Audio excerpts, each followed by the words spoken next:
वो कायद मुखन्ना व रुकन असम्बली बिहार मोहतरम जनाब अख्तरुल ईमान साहब, कोचा दामन और बहादुरगंज बिहार के मजलिस इत्तेहादुल मुस्लिमीन के रुकन असम्बली जनाब अंजर नईमी साहब, इज़हार अशफी साहब, औरंगाबाद के रुकन पार्लिमान मोहतरम जनाब इम्तियाज जलील साहब, जनाब आदिल साहब, मजलिस इत्तेहादुल मुस्लिमीन के तमाम उम्मीदवार, मेरे मजलिसी रुफ़क़ा, हाज़रीन इकराम, मेरे गयूर नौजवान साथियों और पसे पर्दा बैठकर सुनने वाली मेरी इज़्ज़तदार माँ और बहनों, बल्दी इंतखाबात की इंतखाबी मुहिम का ये आखिरी जलसा है और अल्हम्दुलिल्लाह पिछले 8 दिन से आप मुसलसल मजलिस के जलसों में मुख्तलिफ मजलिस के कायदीन की तकारीर को, उनके बसीरत फरोज खिताबात को सुना। मैं आपके दरमियान में खड़े होकर कोई नई बात नहीं करूंगा, सिर्फ दोबारा आपको इस बात की याद दिला रहा हूं कि 1 दिसंबर के दिन आप तमाम को, हम तमाम को अपने वोट का इस्तेमाल करना बेहद जरूरी है। पोलिंग परसेंटेज बढ़ाना जरूरी है और पोलिंग परसेंटेज अगर माजी की तरह रहेगा तो ये हमारे लिए ठीक नहीं है, जमहूरियत के लिए ठीक नहीं है।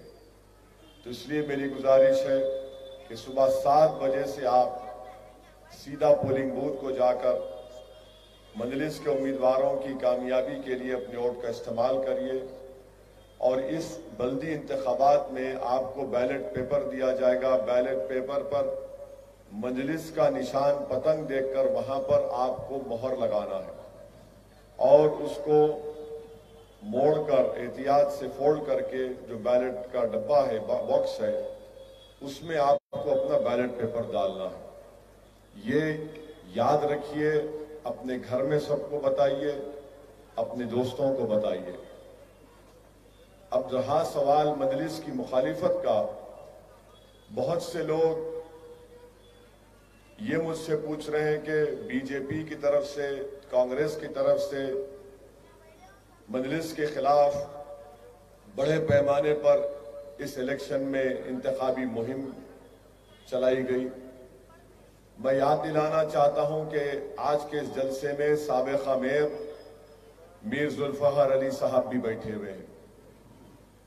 अगर मेरा हाफिजा सही है तो आज से 32 साल पहले जब बल्दिया के इंतखाबात हुए थे तो मीर जुल्फ़िकार अली साहब 4 महल से मजलिस के उम्मीदवार थे और वहां से जब पोलिंग हो रही थी, तेलुगु देशम की हुकूमत थी, एनटी रामाराव चीफ मिनिस्टर थे। तो अब जो पड़ोसी रियासत है आंध्र प्रदेश से, वहां से तेलुगु देशम का कोई एक आदमी नाम था जिसका नाम बम्बुलू श्रीवासी, बम्बुलू शिवारेड्डी नाम था। वो 4 महल में आकर मूसा बोली के पास बाज़ाब्ता बम फेंके थे। ये नौजवानों को नहीं मालूम, ये बुजुर्गों को मालूम होगा। चाचा जो लकड़ी उठा रहे थे जब से, देखो उनको मालूम होगा, आपको भी मालूम है। तो उसमें एक हमारी इज्जतदार माँ जख्मी हुई थी। तो जख्मी होने के बाद जब उनको अस्पताल लेकर जा रहे थे तो उस हमारी माँ ने कहा कि अस्पताल में जरूर जाऊंगी, पहले जो मकसद के लिए घर से निकली थी वो मजलिस को वोट डालना, वोट डाल के अस्पताल को गई। फिर दूसरा मरहला आया, चंद्राबाबू नायडू 2002 में चीफ मिनिस्टर थे। तो चंद्राबाबू नायडू बाज़ाब्ता पुराने शहर के गलियों में रोड शो किए थे, एक चीफ मिनिस्टर होते हुए खूब रोड शो किए। तो बड़े बाजार में उनका जलसा चल रहा था, अचानक एक चीज जुप बोल के सामने गिरी उनकी, तो देखे तो उसमें 8 नंबर की चप्पल थी। तो चंद्राबाबू नायडू भी आए थे, पूरी ताकत के साथ उन्होंने इंतखाबी मुहिम चलाई थी। मगर अल्हम्दुलिल्लाह अल्लाह ने मजलिस को कामयाब किया। तो ये मजलिस के लिए कोई नई बात नहीं है। हमेशा हमसे मुकाबला करने के लिए पूरे बातिल ताकतें अपनी ताकत लगाते हैं, पूरा मुत्तहिद होकर आकर मजलिस से इंतखाबात में मुकाबला करते हैं।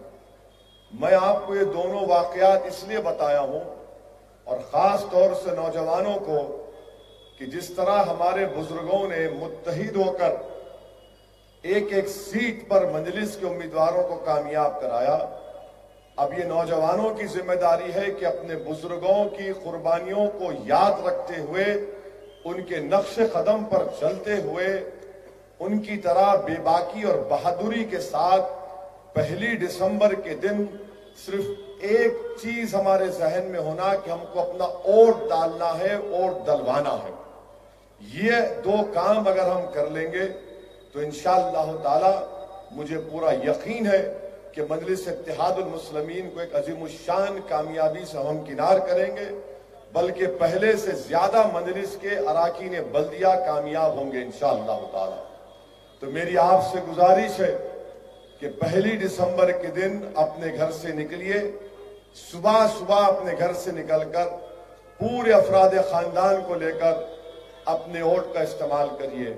मेरी नौजवानों से गुजारिश नहीं है, बल्कि नौजवानों को जोर दे के कह रहा हूं कि खुदा के लिए मोटरसाइकिल पर बैठकर राउंड मारने पर मत निकलिए, अपना वोट डालिए, अपने घर वालों को लेकर जाइए। उसके बाद सारी दुनिया की खबर करिए, वहां क्या हो रहा, इधर क्या हो रहा, वो क्या हो रहा। पहले अपना वोट डालिए और पुरअमन तरीके से हमको अपने वोट का इस्तेमाल करना है। मजलिस की कामयाबी यकीनी है, चाहे कोई भी आ जाओ। मैं तो इंतजार कर रहा था कि वजीर आजम भी आ जाएंगे, मगर वजीर आजम प्लेन से उतर के एक उस जगह पर चले गए जहां पर कोविड की वैक्सीन बनाने की फैक्ट्री देखने चले गए। हम समझ रहे थे कि वो भी आकर कुछ अपनी जबान से कह देंगे तो हैदराबाद बल्कि पुराने शहर की आवाम में और जोश आ जाएगा। बहरहाल मेरे अजीज दोस्तों और बुजुर्गों, यूपी के चीफ मिनिस्टर आकर भी बड़ी बड़ी बातें करके गए। हम उनसे इतना ही उनके बारे में आपसे कहूंगा कि ये वो यूपी के चीफ मिनिस्टर हैं जब हाथरस में एक गरीब दलित बच्ची की इज्जत लूटकर, उसकी रेर की हड्डी को तोड़कर उसको छोड़ दिया गया खेतों में और उसकी वजह से उस दलित लड़की का इंतकाल हो गया, तो यूपी के चीफ मिनिस्टर ने उस गरीब दलित बच्ची के मां बाप को तक इजाजत नहीं दी उसका अंतिम संस्कार करते वक्त। यानी वो बच्ची के जिस्म को जब जलाया जा रहा था तो उसके मां बाप सामने नहीं खड़े थे, बल्कि पुलिस वाले घेरा डालकर खड़े थे। ये उत्तर प्रदेश के चीफ मिनिस्टर, उत्तर प्रदेश में ये इनकी कारकर्दगी है। ये इनकी कारकर्दगी है कि एक बच्ची को रेप किया गया और जालिमों ने इस तरह से रेप किया कि उसकी रेर की हड्डी टूट गई थी। और जब उसकी आखिरी रसूमात का मामला आया तो उत्तर प्रदेश के चीफ मिनिस्टर ने कहा कि मरने वाले के मां बाप नहीं रहेंगे, पुलिस रहेगी। ये इनका रिकॉर्ड है। और अगर जो लोग यहां पर हुआ कर रहे, भाई साहब बहुत हुआ करके चले गए, हम भी हुआ कर सकते, इतना याद रखो, बल्कि आम फाड़ भी कर सकते, हम इतना याद रख लो आप। और फिर दूसरा ये वो उत्तर प्रदेश के चीफ मिनिस्टर है कि एक जलसे में बैठे हुए थे तो उनकी पार्टी का एक आदमी ये कहा कि हम कब्रस्तानों से मुस्लिम औरतों की खबरों से लाशों को निकालकर उनकी अस्मत रेजी करेंगे। इन्होंने बोले, बैठे हुए थे, ये इनका रिकॉर्ड है। और इन्हों आकर हैदराबाद का नाम तब्दील करेंगे। मैं उत्तर प्रदेश के चीफ मिनिस्टर से ही कह रहा हूं कि दलितों पर जो जुल्म उत्तर प्रदेश में हो रहा है, आप उसको खत्म करवाइए, रुकाइए। और एनएसए के नाम पर जो मासूम लोगों को, बैकवर्ड क्लास के लोगों को जेलों में डाला जा रहा है, उसको बंद करिए। और उत्तर प्रदेश के हर पुलिस स्टेशन में अगर किसी का राज चलता है तो ठाकुरों का राज चलता है। क्योंकि उत्तर प्रदेश के चीफ मिनिस्टर भी ठाकुर हैं, योगी हैं मगर ठाकुर हैं। ये मुख्तसर सा इनका तारुफ कराया हूं, वो भी नहीं करता था मगर ये मीडिया वाले बोल रहे थे जरा कुछ बोल दो ना, हम चला लेते टीवी पे। ये होगा। अब फिर मीडिया के लिए कह रहा हूं, होम मिनिस्टर हैदराबाद को आए। मैं हर इलेक्शन की तकरीर में या आपके दरमियान में कह रहा था कि बीजेपी ने रोहिंग्या का मसला उठाया, मैंने उठाया। आप आकर हमारे को खुजाए तो खुजली आपको हो गई। आपके बीजेपी के एक आदमी ने कहा कि हैदराबाद की वोटर लिस्ट में 30,000 रोहिंग्या है। बोलना तो इन्हों बोल देते, मगर जब जवाब इनको मिलता असदुद्दीन ओवैसी और मंजलिस की तरफ से, तो जवाब का कोई नहीं दे, खामोश हो जाते। मैंने कहा अगर 30,000 है तो 1,000 नाम बता दो, और अगर 30,000 है तो अमित शाह क्या कर रहे? अमित शाह सो रहे थे दिल्ली में। 30,000 अगर रोहिंग्या के नाम वोटर लिस्ट में, तो इसका मतलब यह है कि इलीगल है। आप निकालो ना उनको, कौन रोक रहे आपको? फिर इनका ही एक आदमी बोल दिया कि पुराने शहर में पाकिस्तानी, रोहिंग्या, अफगानी है। अच्छा 100 तो निकालो, 100 तो बताओ कितने इलीगल है अफगानी और पाकिस्तानी, 100 निकाल के बताओ, देखो ये है। आप वो भी नहीं बताते। अब होम मिनिस्टर ये बोल रहे नहीं मेरे लिख के दो मेरे को। मैं कहीं को लिख के दूंगा?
तो ये गुफ्तगू की आगाज बीजेपी से हुआ। अब आप बताते नहीं, अगर यहां पे रोहिंग्या है, पाकिस्तानी है, तो होम मिनिस्टर आप है ना, मैं तो नहीं हूं। इसका कोई जवाब नहीं। और फिर आके बोलना कि हम हैदराबाद में अपना मेयर बनाएंगे। अमित शाह साहब, हैदराबाद की कहावत है, बिल्ली के ख्वाब में छिछड़े ही छिछड़े रहते।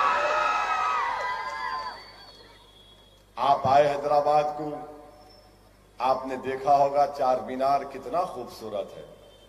इस चार मीनार की फनकारी को आपने देखा होगा कि कितनी खूबसूरत इमारत है ये। और आप आकर ये बोलते हैं कि मैं पार्लियामेंट में मेरे को लिख के दो।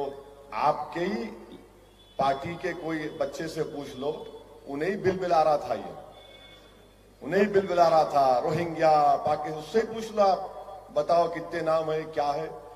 आपकी पार्टी ने कहा कि पुराने शहर पर सर्जिकल स्ट्राइक करेंगे। ये पहली हुकूमत है जो भारत के एक शहर के रहने वालों को पाकिस्तानी, अफगानी कह रही है।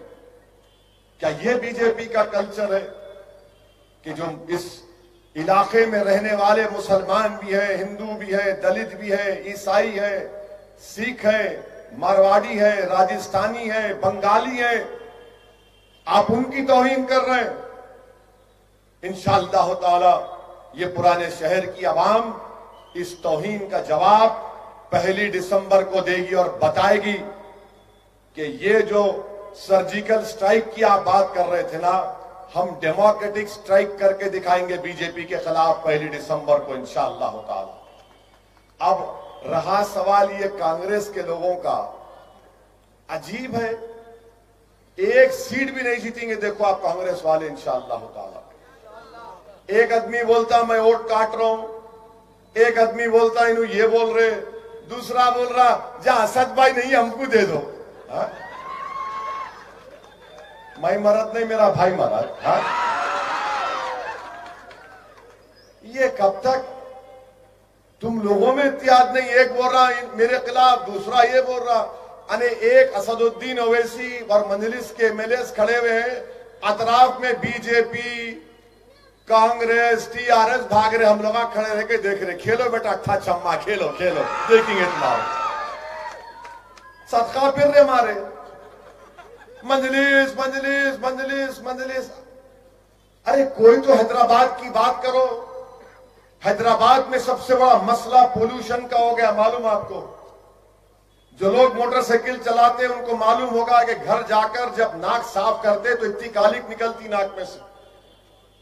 पोल्यूशन की बात करना है, पोल्यूशन को कंट्रोल करना है, तो इन्हों हिंदू मुस्लिम का पोल्यूशन क्रिएट करना चाह रहे बीजेपी वाले। 6.5 साल से हैदराबाद में अमन है।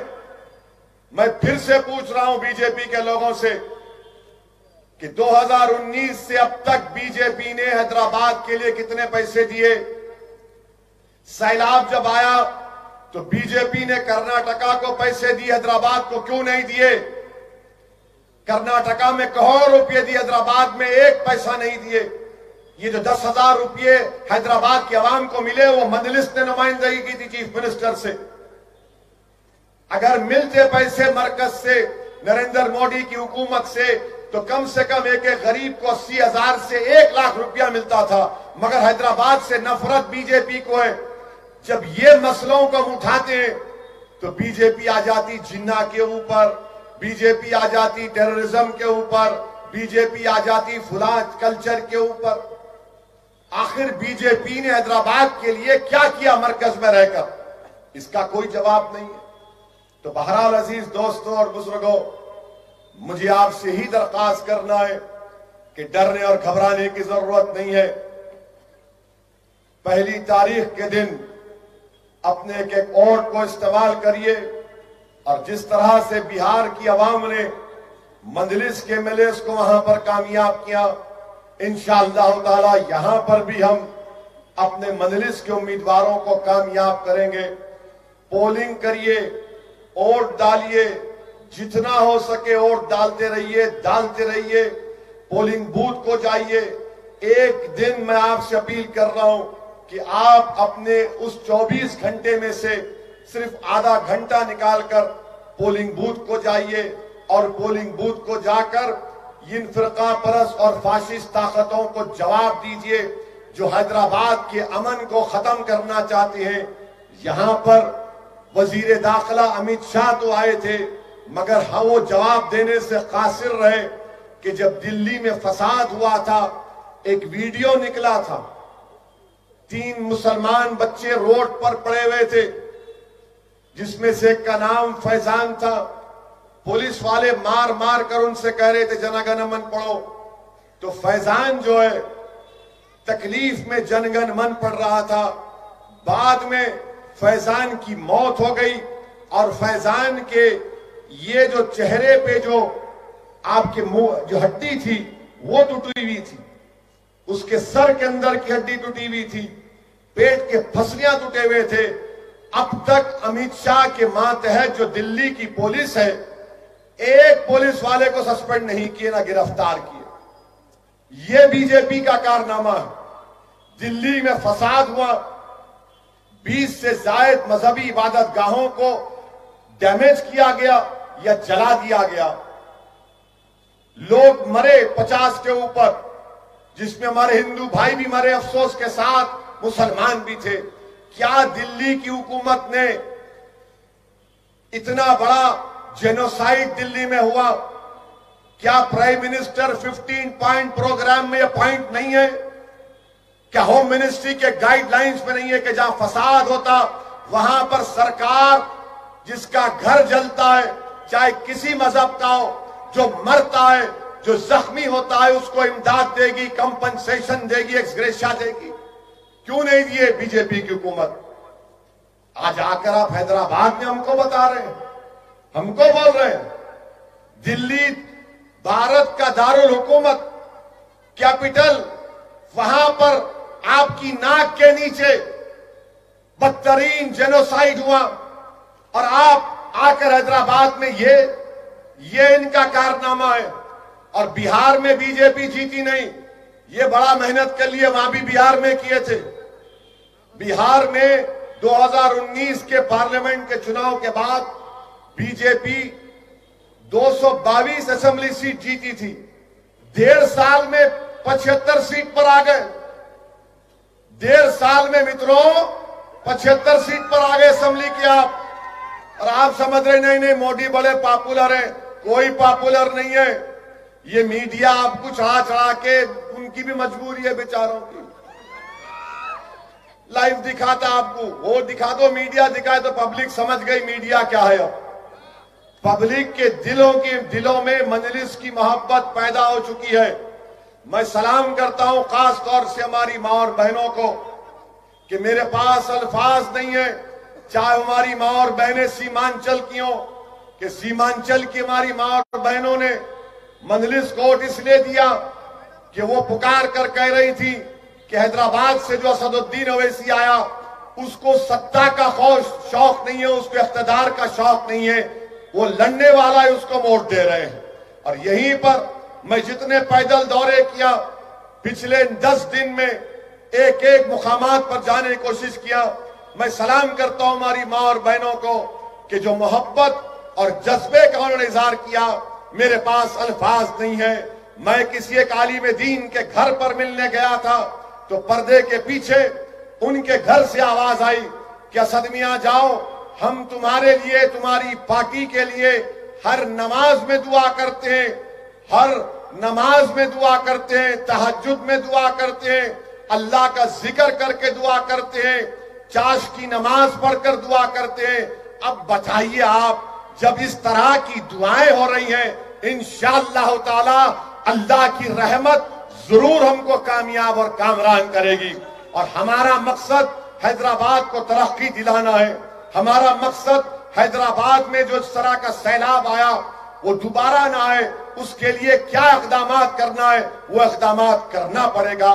ट्रैफिक का मसला है, पीने के पानी की लाइन को और अच्छा करना है, रोड वाइडनिंग को और ज्यादा करना है, मेट्रो को लाना है। ये तमाम काम मजलिस के, मजलिस ये काम करना चाहती है और बीजेपी सिर्फ नफरत की बात करती है। आईटी का ऐसा करेंगे, फुला करेंगे। अरे दिल्ली दारुल हुकूमत है, होम मिनिस्टर साहब, वहां पर आपने फसाद को नहीं रोक पाए। और जब फसाद हुआ तो किसकी गिरफ्तारी हो रही? अमित शाह साहब, उनकी गिरफ्तारी नहीं हो रही जिन्होंने कहा था कि देश के गद्दारों को गोली मारो सालों को। उनकी गिरफ्तारी नहीं हो रही जो ओपनली नारे लगा रहे थे। आज आप हैदराबाद को आकर हम आपसे कहेंगे जब दिल्ली नहीं संभल रहा आपसे हैदराबाद क्या संभालेंगे आप? मेरे अजीज दोस्तों और बुजुर्गों, आपसे ही गुजारिश है कि जो जो तौहीन आमेज अल्फाज पुराने शहर के बारे में, हैदराबाद के बारे में बीजेपी के लोगों ने इस्तेमाल किए, मुझको जिना कहा गया। आप बताइए कि मजलिस एक सियासी जमात है, हम लोग सियासत में हिस्सा लेकर जमहूरियत के दायरे में रहकर जमहूरी तरीके से हुकूक हासिल कर रहे हैं तो जिना कहते हैं। इसका जवाब आपको भी देना है। 1 दिसंबर के दिन आप अपने पोलिंग बूथ को रवाना होकर अपना एक एक वोट पतंग के निशान पर मोहर लगाइए, अपनी पार्टी को कामयाब करिए। और मैं अल्लाह से दुआ भी करता हूं कि अल्लाह सुब्हाना व तआला मजलिस के तमाम उम्मीदवारों को अपने फजल करम से कामयाब और कामरान कर दे। अल्लाह सुब्हाना व तआला हैदराबाद के अमन को मजबूत कर दे। अल्लाह सुब्हाना व तआला हैदराबाद की आवाम में मजलिस की मोहब्बत को पैदा कर दे। अल्लाह सुब्हाना व तआला मजलिस के तमाम अराकीन बल्दिया को कामयाब कर दे। अल्लाह सुब्हाना व तआला जालिमों को फासिकों के जुल्म का खात्मा कर दे। अल्लाह सुब्हानहू व तआला इस शहर की निस्बत हैदर कर्रार से है। अल्लाह सुब्हानहू व तआला इस शहर की